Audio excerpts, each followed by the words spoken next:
Merci d'être avec nous. Vous êtes là en tant qu'anthropologue. Comment expliquez-vous le scepticisme des Polynésiens face au vaccin anti-Covid?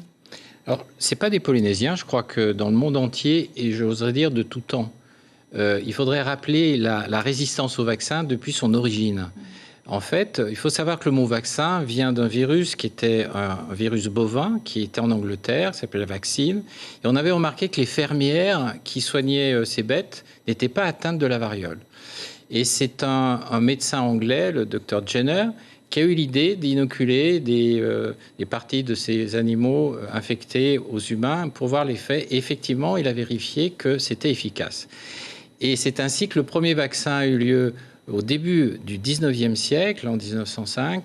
Et c'est à partir du pus d'une femme infectée qu'on a mis un enfant pour créer le premier vaccin. Et là, il y avait des débats terribles. Mais c'est quoi cette histoire de faire ça? C'est dangereux. Deuxièmement, il y avait des débats religieux, on en parlera peut-être.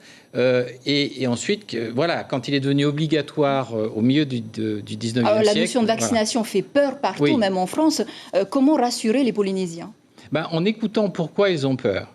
D'abord, je pense surtout qu'il y a ce nouveau type de vaccin qui fait peur, parce qu'on prend du matériel génétique. Ce n'est pas un vaccin ordinaire. Deuxièmement, ça a été fait dans des conditions très rapides.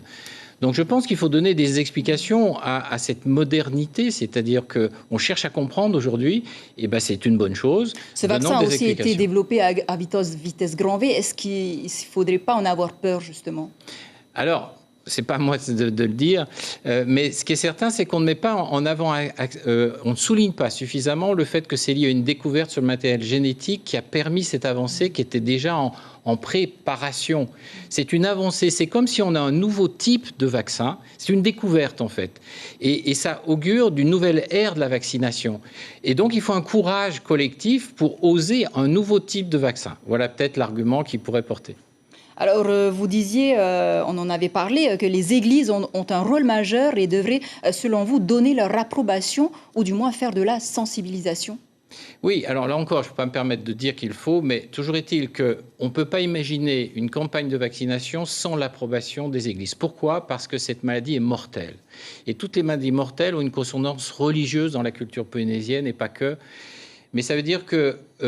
qu'est-ce que les églises ont à dire sur le pouvoir de Dieu de soigner cette épidémie directement ou pas?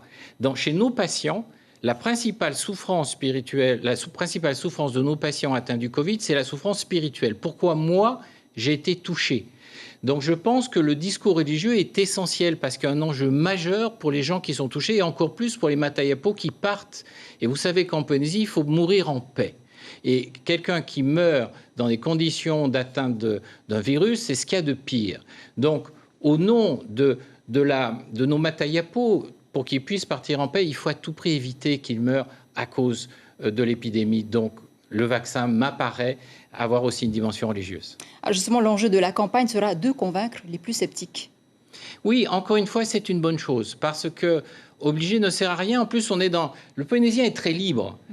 On dit d'ailleurs, c'est un anthropologue qui avait dit, il y a la logique de l'incertitude dans le parcours polynésien par rapport aux soins. On ne sait jamais comment il va s'y prendre parce qu'il a plein de propositions différentes, de cultures différentes, et c'est souvent l'anxiété qui l'emporte en finale. C'est-à-dire que si jamais l'épidémie reste calme, entre guillemets, ne s'aggrave pas, ce sera difficile de convaincre. Maintenant, si effectivement l'épidémie repart, je pense qu'il y aura une anxiété collective qui est plutôt favorable à quand même tenter cette nouvelle aventure vaccinale. Daniel Monconduit, merci beaucoup d'avoir répondu à nos questions.